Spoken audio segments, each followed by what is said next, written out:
Hello everyone, good morning. আজকে আমাদের বেড়ানোর সেকেন্ড দিন। তো আজকে আমরা শিলিগুড়ি থেকে যাচ্ছি শিলারিগাঁও। শিলারিগাঁওয়ের দূরত্ব কত? শিলারিগাঁও 78, 3 ঘন্টা মতো লাগবে। 3 ঘন্টা মতো সময় লাগবে। তো আমরা সকালে উঠে এখনো কিছু ব্রেকফাস্ট করিনি, জাস্ট রেডি হয়ে নিয়েছি। এবার বেরোবো, বাইরে গিয়ে রাস্তাতেই কোথাও একটা খাওয়া দাওয়া করে নেবো, ব্রেকফাস্টটা করে নেবো। তো আমরা স্নান টান করে অর্ধেক রেডি হয়ে গেছি, এখনো পর্যন্ত রাইডিং কি আছে, তো ওগুলো করে তোমাদের কাছে আবারও আসছি। ঠিক আছে, চলো। হোটেল থেকে বেরিয়ে পড়লাম আমরা, আমাদের লাগেজপত্র সমস্ত কিছু বেঁধে টেঁধে নিলাম। এবার যেহেতু একটু দেরি হয়ে গেছিলো, তো সবার আগে আমাদের ব্রেকফাস্ট করাটা দরকার ছিল। তো আমরা রাস্তায় বেরিয়ে সবার আগে একটা হোটেলে ঢুকলাম ব্রেকফাস্ট করার জন্য। ব্রেকফাস্ট সেরে এখান থেকে বেরোবো শিলারিগাঁওয়ের উদ্দেশ্যে।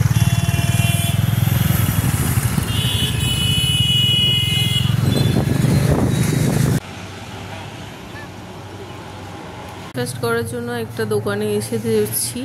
তো এখানে আমরা ব্রেকফাস্টে নিয়েছি, দেখো, আলু পরাঠা, তার সাথে আছে দই আর পিকল।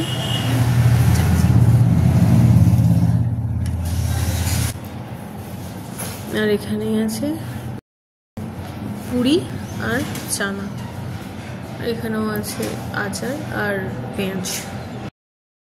ব্রেকফাস্ট আমাদের হয়ে গেছে। এখন আমরা সেবক রোডের বেঙ্গল সাফারি হয়ে এগোচ্ছি। এখানে রাস্তায় বোর্ডে লেখা ছিল যে হাতি পারাপারের রাস্তা, সাবধানে গাড়ি চালানোর জন্য। তো আমরা তো একটু সন্তর্পণে যাচ্ছিলাম যে যদি দেখতে পাই কোনো হাতি পারাপার করছে বা জঙ্গলের মধ্যে যদি কোনো হাতি দেখতে পাই, কিন্তু আমরা কোনো হাতি দেখতে পেলাম না। কিন্তু এখান থেকেই, এই রোডটা থেকেই আমাদের কিন্তু মেন যে পাহাড়ে ওঠার যে রাস্তাটা, সেটা পেলাম কিছু দূর এগিয়েই। রাস্তা জঙ্গলটা ভীষণ সুন্দর দেখতে লাগছিল। এখানে মিলিটারি ক্যাম্পও আছে রাস্তায়। And this is the first view of the Teesta river. এখন আমরা দাঁড়িয়ে আছি ফেমাস কর্নেশন ব্রিজের একদম কাছেই। আর দেখো কি দারুণ দেখতে লাগছে তিস্তা নদীর, কি অপূর্ব একটা রূপ দেখতে লাগছে। আমরা এই জায়গাটা হঠাৎ করে যেই চোখে পড়লো, এত সুন্দর মনোরম দৃশ্য দেখে আমি ওকে বললাম একটু বাইকটা থামাও, বলতে ও দাঁড়ালো। আর আমি বেশ করে ভিডিওটা তুলে নিলাম, অনেকক্ষণ দাঁড়িয়েও ছিলাম, আমরা নিজেরা কিছু ছবিও তুললাম। আসলে বাইকে যাওয়ার মনে হয় এটাই একটা আমাদের অ্যাডভান্টেজ, যে আমরা যেখানে ইচ্ছা নিজেদের ইচ্ছা মতো দাঁড়াতে পারি, সেখানে টাইম স্পেন্ড করতে পারি, আবার তারপরে নিজেদের ইচ্ছা মতো এগোতে পারি। গাড়িতে হলে সেটা হয় না, আর শেয়ার গাড়ি হলে তো একদমই হয় না, কারণ যতক্ষণ দাঁড়াবে ততক্ষণই যদি বাকি প্যাসেঞ্জাররা, তোমার কো প্যাসেঞ্জার যারা থাকবে, তারা যদি না নামে, তাহলে কিন্তু তুমিও দাঁড়াতে পারবে না বেশিক্ষণ। একদম তিস্তা নদীর পাশ দিয়েই আমাদের রাস্তাটা চলে যাচ্ছে, আর এত সুন্দর দেখতে লাগছিল। মানে হঠাৎ সমতল থেকে পাহাড় যখন দেখতে পেলাম, তখন তো আলাদাই একটা উন্মাদনা মনের মধ্যে কাজ করছে। মাঝে মাঝে দেখতে পাচ্ছি হনুমানগুলো, বাঁদর বা হনুমান যাই বলো, এদেরকে কিন্তু আমাদের এই সমতলের হনুমান বা বাঁদরের থেকে একটু অন্যরকম দেখতে, জানো তো, লাল লাল মুখওয়ালা, বেশ কিউট দেখতে লাগছিল। তো আমরা চলতে শুরু করলাম। পাহাড়ে ওঠার অভিজ্ঞতা এটা আমাদের প্রথম না, এর আগে মানে ও তো অনেকবারই গেছে, ও সিকিমও গেছে, মানে আমার বরমশাই তো গেছে সিকিমও, আগে গেছে, নাতুলা টাতুলা সবই ঘুরে নিয়েছে। বাট আমার পাহাড়ে এটা নিয়ে সেকেন্ড টাইম। প্রথমে আমরা হানিমুনে গেছিলাম দার্জিলিং, তারপরে এখন গেলাম সিকিমটা, দুজনে বাইক রাইড করলাম। তবে হানিমুনে আমরা এমনি ট্রেনেই গিয়েছিলাম, তারপরে বাকিটা গাড়ি করে নিয়েছিলাম, গাড়ি বুক করে গেছিলাম।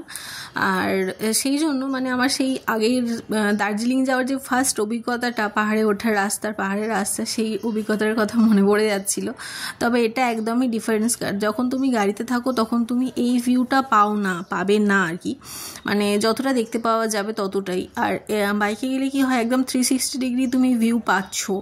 তো আমার এইটা তো আরও বেশি ভালো লাগছিল। এই জন্যই হয়তো বাইক রাইড যারা করে তাদের মনে হয় বেশি ভালো লাগে। আমাদের একবার করে তো আমাদের ভীষণই ভালো লেগেছে।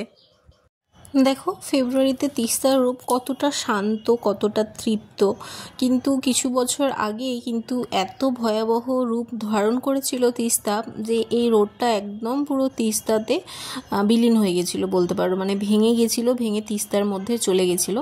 কিন্তু রাস্তা কিছু কিছু জায়গায় একটু খারাপ হলেও বেশিরভাগটাই কিন্তু সারাইয়ের কাজ হয়ে গেছে, ভালোই রাস্তাটা, মোটামুটি খারাপ বলার নয়। আমরা যাচ্ছিলাম সেবক রোড দিয়ে, তো এই সেবক রোডটার মাঝে একটা কালী মন্দির আছে, ওটা হচ্ছে সেবকেশ্বরী কালী মন্দির। ওই কালী মন্দিরটা ভীষণই জাগ্রত, পাহাড়ের মাঝে একটু ওপর দিকে উঠে যেতে হয়। তো ওই কালী মন্দিরটার থেকেই এই রোডটার নাম হয়েছে সেবক। এইভাবেই তিস্তার ধার দিয়ে অনেকটা রাস্তা ক্রস করার পর আমরা পৌঁছালাম কালিম্পংয়ে। কালিম্পংয়ের রাস্তাটা ভীষণই স্টিফ, মানে ভীষণ খাড়াই রাস্তা। তোমরা ভিডিওতে কতটা বুঝতে পারছো, কতটা ক্লিয়ার সেটা বুঝতে পারছি না, কিন্তু ভীষণ খাড়াই রাস্তা কালিম্পংয়ের রাস্তাটা। এখান থেকে আমাদের সিলারিগাঁও যাওয়ার জন্য আরও 1-1.5 ঘন্টা মতো টাইম লাগবে।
বাজে 1:31।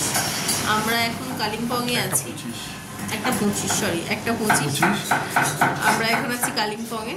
তো এখান থেকে সিলারিগাঁও যেতে আর 1 ঘন্টা 15 মিনিট লাগবে। 1 ঘন্টা 15 মিনিট মতো লাগবে। কত কিলোমিটার দেখাচ্ছে? 28 কিলোমিটার। 28 কিলোমিটার দেখাচ্ছে। তো এখানে আমরা দাঁড়িয়েছি একটা রেস্টুরেন্টে, একটু মোমো থুপকা এইসব খাবো, একটুখানি আমাদের রেস্ট নেওয়া হয়ে যাবে। আর মোমো ক্রেভিং হচ্ছিল, তাই জন্য এখানে দাঁড়ালাম। তো খেয়ে দিয়ে আবার রওনা দেবো আমরা। এই হচ্ছে আমাদের চিকেন থুকপা, আর সাথে নিয়েছিলাম আমরা গরম গরম চিকেন স্টিম মোমো, সাথে আছে স্যুপ। আর ওখানের ফেমাস আমার কি খুব ভালো লাগে জানো তো, এখানে থেকে কলকাতার মোমোর কাছে আর ওই মোমোর একদম কোনো তুলনাই চলে না। ওটা একদম অথেন্টিক পাহাড়ি যে মোমো হয় ওটাই, মানে আমাদের এখানকার চিকেন মোমোকেও ওখানকার ভেজ মোমো হার মানাতে পারবে। আর সাথে থাকে ওখানে লাল লঙ্কার একটা চাটনি, ওটা খুব ঝাল হয়। আমাদের এখানে কলকাতায় যেমন টক ঝাল মিষ্টি একটা হয় আমাদের স্বাদ অনুযায়ী, কিন্তু ওখানে কোনো ঝাল ছাড়া আর কোনো রকম কোনো স্বাদ তো আমি পাই না। ভীষণই ঝাল হয় ব্যাপারটা, কিন্তু খুবই টেস্টি হয় জিনিসটা। তো আমরা যেহেতু গুগল ম্যাপ ধরে যাচ্ছিলাম, কালিম্পং থেকে আমাদের সিলারিগাঁও যাওয়ার রাস্তা একটু শর্টকাট হবে বলে গুগল বাবাজি এমন একটা রাস্তা আমাদের ধরিয়েছেন যেটা হচ্ছে অফ রোড তো আমি বলবো না, রোডটা ঠিক আছে, বাট ভীষণ স্টিপ, ভীষণ খাড়াই। মানে কালিম্পংয়ের রাস্তা তো খাড়াই স্টিপ, সেটা ঠিক আছে, বাট এই রাস্তাটা যে উঠেছি এটা যেন আরও খাড়াই, আরও স্টিপ। তোমরা কতটা বুঝতে পারছো ভিডিওটা আমি জানি না, যদি যারা এখান দিয়ে গেছো তারা বুঝতে পারবে। ভীষণ খাড়াই, হয়তো ভিডিওতে এতটা ক্লিয়ার আসছে না বা বোঝা যাচ্ছে না। যাকে সমস্ত কিছুই আমাদের অতিক্রম করতে হবে, বাইক নিয়ে বেরিয়েছি বলে তো সবসময় মানে ঠিকঠাক রাস্তা পাবো, সমতলের মতো রাস্তা পাবো তা তো না। তো সব রকমের রাস্তারই এক্সপিরিয়েন্স আমাদের হয়ে যাচ্ছিল এখন থেকেই।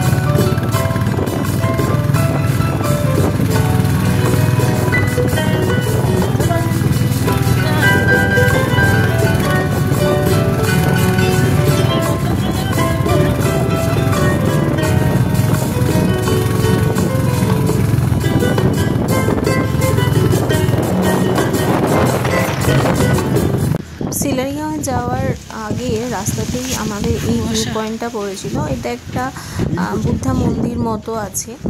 এখানে একটা ভিউ পয়েন্ট, উঁচু একটা ভিউ পয়েন্ট আছে, যেখান থেকে বেশ চারদিকের পাহাড়গুলো সুন্দর দেখতে লাগছিল। তবে ভীষণ কুয়াশা ছিল আর ঠান্ডাও মোটামুটি ছিল ওই সময়টা। তো দেখো কি দারুণ দেখতে লাগছে এখানটা। এখানে কিছুক্ষণ সময় আমরা কাটালাম, তারপরে আবার চললাম সিলারিগাঁওয়ের জন্য।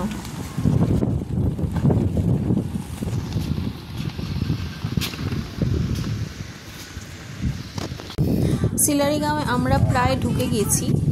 সিলারিগাঁওয়ে ঢোকার আগে এখানে একটা পুলিশ চেকপোস্ট আছে। এখানে একটা টিকিট কাউন্টার থেকে তোমাদেরকে টিকিট কিনে নিতে হবে। আমরা দুজনের জন্য 20 টাকা করে 40 টাকার টিকিট নিলাম, নিয়ে এবার চললাম আমাদের হোটেল, যেটা হোমস্টে ছিল। আমরা হোটেল নিয়ে ওখানে হোমস্টে নিয়েছিলাম, তো হোমস্টের দিকে এগোতে থাকলাম। রাস্তাটা মোটামুটি ভালো, কিন্তু স্টিফ, যেটা বলছিলাম, চারদিকে জঙ্গল। সিলারিগাঁওটা আসলে বেসিক্যালি একটা ছোট্ট গ্রাম, গোটা কয়েক বাড়ি নিয়ে একটা গ্রাম। ওখানে হোটেলও আছে, সাথে ওখানকার গ্রামবাসীরাই নিজেদের মতো করে হোমস্টে রেখেছেন। তো আমরা হোমস্টেতেই থাকবো। জায়গাটা ভীষণই শান্ত, নিরিবিলি একটা পরিবেশ। পিছনে আছে জঙ্গল। আর আমরা যে হোমস্টেতে থাকবো বা এই জায়গাটা থেকে কিন্তু স্লিপিং বুদ্ধা মানে কাঞ্চনজঙ্ঘার ক্লিয়ার ভিউ আসে। আমরা চলে এসেছি আমাদের হোমস্টেতে। এই হচ্ছে আমাদের হোমস্টে। দেখো কি দারুণ দেখতে লাগছে। আর পিছনে পুরো জঙ্গল, চারদিকটা জঙ্গলের মাঝে একটা ছোট্ট গ্রাম। আমরা পৌঁছে গেছি সিলারিগাঁওয়েতে। আমাদের হোমস্টেতে আমরা চলে এসেছি। এবার চলো তোমাদেরকে দেখাবো রুমটা কীরকম। তার আগে আমি একবার তোমাদেরকে হোমস্টে যে বাইরের ভিউটা একবার দেখিয়ে দেবো। দেখো পিছন দিকটা পুরো জঙ্গল, জঙ্গলের মাঝে ছোট্ট একটা বেশ সুন্দর দেখতে লাগছে আমাদের হোমস্টেটা। ধূপির জঙ্গল। আর উল্টো দিকে দেখো একদম সামনেই, এখন যদিও কুয়াশা, কিছু দেখা যাচ্ছে না, তো এখান থেকেই কাঞ্চনজঙ্ঘার ক্লিয়ার ভিউ পাওয়া যায়। কিন্তু আমাদের ব্যাড লাক, আমরা এখানে এসে জিজ্ঞাসা করার পর বললো যে এখনও 9 দিন নাকি এখানে কাঞ্চনজঙ্ঘা দেখা যাচ্ছে না।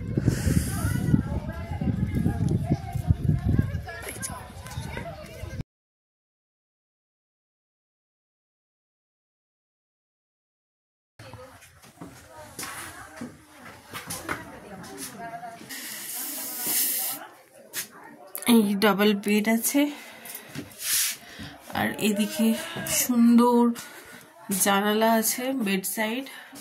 এখান দিয়ে বাইরের সকালে মর্নিং ভিউটা বা এখনের ভিউটা ভীষণ সুন্দর দেখতে লাগছে। এখান আচ্ছা, এই যে ব্ল্যাঙ্কেট তো বালিশ ব্ল্যাঙ্কেট সব ঠিকঠাকই দেওয়া আছে মোটামুটি। আচ্ছা, তোমাদের এবার বাথরুমটা দেখিয়ে দিই।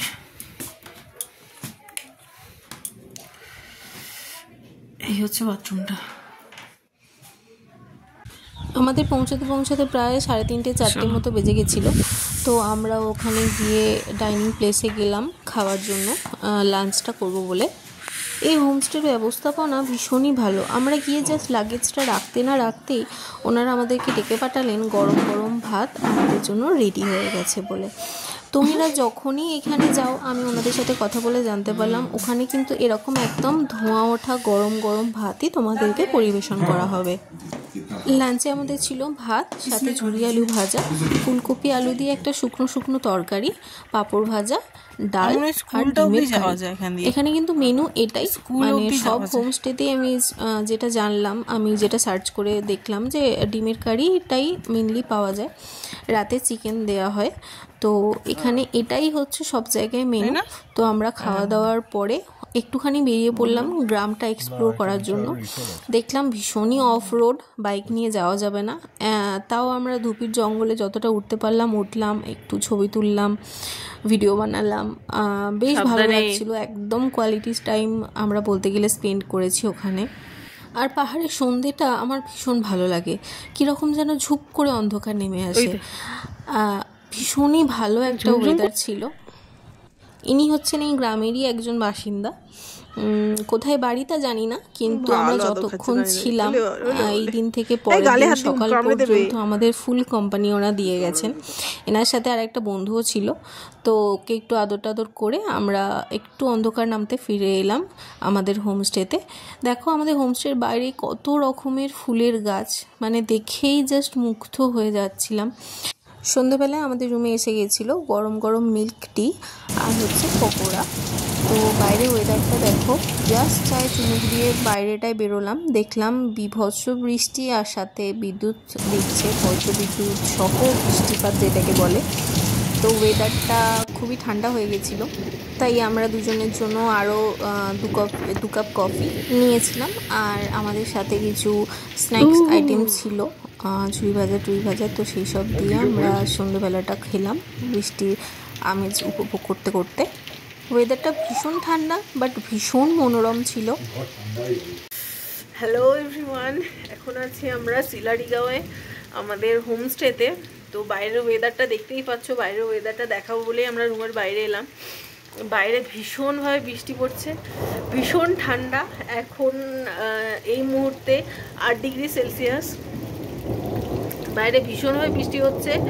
এখন বাজছে 8:30, আর প্রায় 6:30 থেকে 6:30 পৌনে 7টা নাগাদ বৃষ্টিটা শুরু হয়েছে, এখনও থামছে না, মুষলধারে বৃষ্টি হচ্ছে। তো ভাবলাম তোমাদেরকে একটু দেখাই। দেখো ভীষণ ঠান্ডা বাইরেটা, আমরা একটু বাইরে বেরিয়েছি, ভীষণই সুন্দর লাগছে, ওয়েদারটাও ভালোই লাগছে। আর বৃষ্টিটা এরকম একটা জায়গায় এসে, বৃষ্টিটা তো মানে ভীষণই অনুভব করার জিনিস, উপভোগ করার জিনিস। তো আমাদের ডিনার এসে গেছে আমাদের রুমে, তোমাদেরকে দেখাবো আমাদের ডিনারটা কি এসেছে। আমাদের রাতের ডিনার চলে এসেছে, তো দেখাই তোমাদেরকে কি কি ডিনার এসেছে আমাদের। এখানে আছে আলু ভাজা, এর মধ্যে আছে চিকেন, এখানে আছে হচ্ছে রুটি।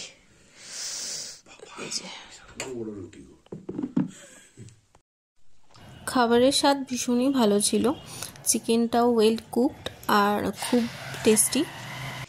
এই হোমস্টের মানুষের পরিষেবা আমার ভীষণই ভালো লেগেছে। আমরা যেহেতু এত বৃষ্টির জন্য ডাইনিং হল অবধি যেতে পারিনি, আমাদের রুমেই আমাদের খাবারটা পৌঁছে দেওয়া হয়েছিল, এমনকি গরম জল পর্যন্ত ওনারা আমাদের রুমে দিয়ে গেছিলেন, আমাদেরকে করতে হয়নি। যদিও কারেন্টও ছিল না সেই সময়, এমার্জেন্সি লাইট চলছিল একটা, ওটা দিয়ে আমরা কাজ চালাচ্ছিলাম, তখন অবধি ফোনের চার্জ দিতে পারিনি। পাহাড়ের মনে এটাই সৌন্দর্য, যখন তুমি সব কিছুর ব্যবস্থা সেখানে পাবে না। তো খুব ভালো কাটলো আজকের দিনটা। সিলারিগাঁওয়ের অভিজ্ঞতা আজকে ভীষণই ভালো ছিল। পরের দিনের অভিজ্ঞতার জন্য দেখতে থাকো, আমার এই চ্যানেলে চোখ রাখো, সাবস্ক্রাইব করে নাও আমার চ্যানেলটিকে। আজকের মতো গুড নাইট, সবাই ভালো থেকো। দেখা হচ্ছে আমাদের 3rd দিনের সিকিম, ইস্ট সিকিম আর ওয়েস্ট সিকিমের 3rd ডে ভ্রমণে। ব্লগ নিয়ে চলে আসবো পরে।